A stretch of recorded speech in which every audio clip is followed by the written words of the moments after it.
এখানে মাছের সঙ্গে জড়িত এমন কোন সেক্টর নেই যারা আসেন না। সেই অর্থে এটা একটা সফল উদ্যোগ। দ্বিতীয়, আমি ধন্যবাদ দিতে চাই ইসলামী ব্যাংককে দাওয়াত দেওয়ার জন্য, ব্যক্তিগতভাবে আমাকে না। আপনারা জানেন ইসলামী ব্যাংক হচ্ছে মানি মার্কেটের 30%। আমরা মার্কেটিং এর ভাষায় বলে থাকি 10% করে তাকে মেজর প্লেয়ার করা হয়। আর ইসলামী ব্যাংক হচ্ছে money market strategic important player, money মার্কেটের হাতি। আপনি দেখেন আমার ডিসেম্বরে যে পারফরমেন্স, 5ই আগস্টের পরে আপনারা জানেন সবচেয়ে বেশি আক্রমণ হয়েছিল ইসলামী, সুনামি হয়ে গিয়েছে, সবচেয়ে বড় ক্ষতিগ্রস্ত ছিলাম আমরা।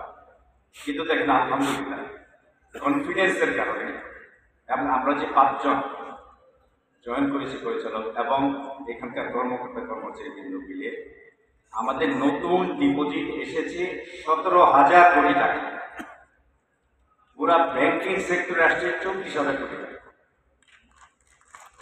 আমাদের মুনাফা হয়েছে 3,400 কোটি। সেকেন্ড হয়েছে ব্র্যাক ব্যাংক, অনেক প্রাচীন ব্যাংক, তাদের সাথে আমাদের ডিফারেন্স হচ্ছে 1,000 কোটি টাকা। তারা করেছে 2,400 কোটি, আমরা করেছি 3,400 কোটি। মানে হাতি শুয়ে থাকার পরে অন্য প্রাণীর চেয়ে বড়। আর নতুন অ্যাকাউন্ট হয়েছে সারা দেশে আমাদের ছেলেমেয়েদের জন্য 12.5 লক্ষ।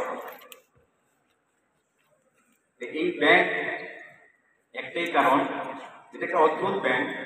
এখানে আমার গুরু বসে আছে পান্নান স্যার, আগে জানি ওনারা যখন ব্যাংকটা একদম মিশনারি ব্যাংকটা প্রতিষ্ঠা করেছে, আপনি মনে হতে পারে অপ্রাসঙ্গিক কথা বলছি, যে কোনো বিষয়ে আপনি যখন জিনিসটাকে মিশনারি হিসেবে নেন তখন সেটা ফলাফল কিন্তু যখন ভালোবাসে। এখনকার বাচ্চারা অবশ্য মায়ের হাতে রান্না পছন্দ করে না। আমরা সবসময় বলি সবচেয়ে ভালো হচ্ছে মায়ের হাতে রান্না। কেন? ওই রেসিপি যদি বাবুর্চিকে দেখি রান্না কি ভালো হবে? সেই রান্না ভালো হবে না। তাহলে কি থাকে মায়ের হাতে রান্নায়? ওই রেসিপির সঙ্গে সন্তানের প্রতি অফুরন্ত ভালোবাসা থাকে। ভালোবাসার ফল কিন্তু অনেক দূর। এই যে দেখেন, এই যে কৃষি ক্ষেত্রে কৃষি ক্ষেত্রে সবচেয়ে বড় সমস্যা কি?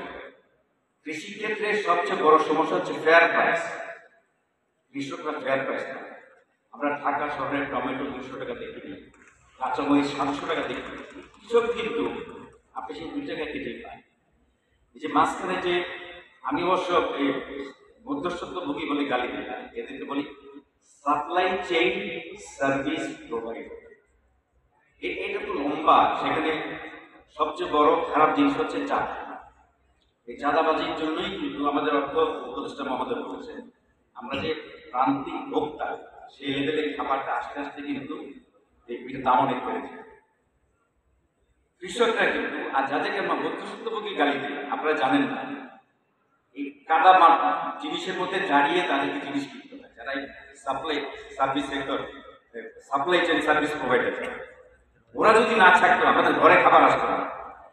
বলে আমরা তাদেরকে গালি না দিয়ে আমাদের গালি দেওয়া উচিত চাঁদাবাজকে, পদে পদে যে চাঁদা। এখন তাই কৃষকদের আমরা বলি বাংলাদেশ হচ্ছে একটা ডেমোক্রেটিক ডিভিডেন্ডের দেশ।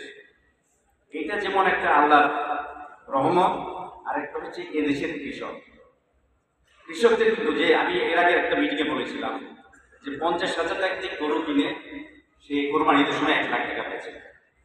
সাধারণ দৃষ্টিতে মনে হতে পারে যে 50,000 টাকার লাভ, আসলে কিন্তু তা। এখানে খাবারের দাম আছে প্রায় 30,000 টাকা, আর বাকি 20,000 হচ্ছে তার পঞ্জীভূত শ্রম।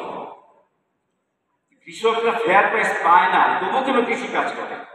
ওই একটাই কারণে, বিদ্যুৎ যেমন সেভ করা যায় না, শ্রমও কিন্তু সেভ করা যায় না, তার কোনো অপশন নাই।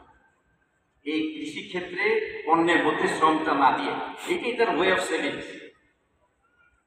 শ্রমটাকে সে গরুর মধ্যে সেভ করে, মাছের মধ্যে সেভ করে। আর সবচেয়ে বড় যে জিনিসটা আপনারা জানেন, ধান কাটার সময় কৃষক পাওয়া যায় না।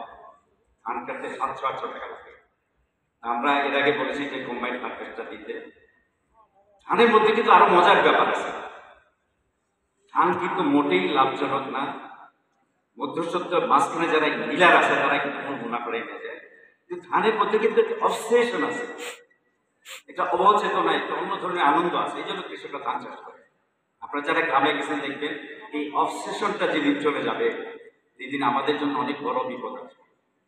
আর আরেকটা জিনিস আমি রিলেট করতে চাই, জাপানে যে মেইজি সংস্কার হয়েছিল সেখানে একটা শব্দ 3 বার বলা হয়েছিল, এডুকেশন, এডুকেশন অ্যান্ড এডুকেশন। আমাদের বিগত 15 বছরে এডুকেশনটাকে ধ্বংস করে দেওয়া হয়েছে। আমি বাংলাদেশ ব্যাংকে ইন্টারভিউ বোর্ডে বসি, এই কৃষি বিশ্ববিদ্যালয় ছাড়া ম্যাক্সিমাম জায়গায় প্রাইভেট ইউনিভার্সিটি পড়াশোনা কিন্তু শেষ হয়ে গেছে, প্রশ্ন করলে কোনো উত্তর দিতে পারে না। আর ময়মনসিংহ কৃষি বিশ্ববিদ্যালয় সহ যারা আছে, আমি ভর্তি বলতাম দেখেন এই স্ট্যান্ডার্ড ওকে যা জিজ্ঞেস করি তাই বলতে পারে।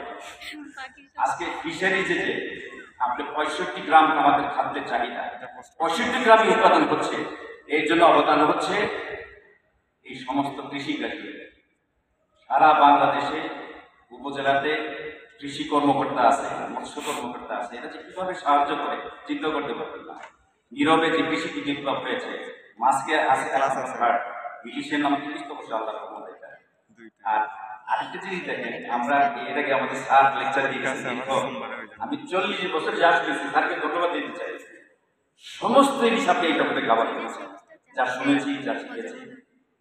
এখানে আমরা দীর্ঘদিন যাবৎ খেয়াল করেছি বাংলাদেশের সবজি আমাদের দেখেন সামুদ্রিক ফিশ কেন যোগ্য হবে না, আর ক্যাপচার ফিশ, কালচার ফিশ কেন খায়? কারণ হচ্ছে আমাদের একটা ফুড হ্যাবিট আছে, অদ্ভুত একটা। আমরা বাজারে গিয়ে তাজা মাছটা কিনতে চাই। আমাদের এখানে কিন্তু ফ্রোজেন ফিশ এখনো ওইভাবে পপুলার হয় না। তবে আশা করা যায় যে জেনজি যারা দেশটাকে স্বাধীন করবে, এদের ফুড হ্যাবিট কিন্তু স্যার কিন্তু সেটাও কাভার করেছে। আপনি এই যে সেমি কুক ফুডের মধ্যে গিয়েছেন, আশা করছি নতুন জেনারেশন হয়তো আপনি প্রসেস ফুড খাবে। আমরা যারা মানে শেষ হয়ে যাচ্ছি তারা এখনো বাজারে যায় না। এইটা মাছের একটা বড় সমস্যা। কোল্ড চেন কিন্তু এই মাছগুলিকে নষ্ট করে। কোল্ড চেন শুধুমাত্র এখন পর্যন্ত ইলিশ, চিংড়ি এগুলিতেই প্রযোজ্য হবে। এখন এটা ইসলামী ব্যাংকের কথায় আসি, সারা দেশে 32,000 গ্রামে আমার আরবিএস সেন্টার আছে।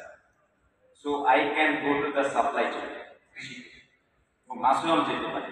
আমি গভর্নর মহোদয়ের সাথে কথা বলেছি, 68,000 গ্রামে আমার যদি আরবিএস যায় তাহলে কৃষি পণ্যের সাপ্লাই চেইনে তো ইসলামী উই হ্যাভ দ্য ক্যাপাবিলিটি ইনশাআল্লাহ। ইনফ্লেশন, আপনি এগ্রিকালচার ইনফ্লেশন এবং এই যে খাদ্যপণ্য ইনফ্লেশন, আমি জানি না কত পার্সেন্ট হবে, এটা বিরাট বড় ভূমিকা থাকবে। তাই উপস্থিত এতগুলি কৃষ সংক্রান্ত লোক একসঙ্গে আসছে, আমাদের ভালো লাগছে। আমি সবাইকে ধন্যবাদ জানাচ্ছি, মাননীয় উপদেষ্টা মহোদয়কে ধন্যবাদ জানাচ্ছি। আর আমার যে স্যার প্রথমে যে অনেক লেকচার দিয়েছে তাকেও ধন্যবাদ। Thank you.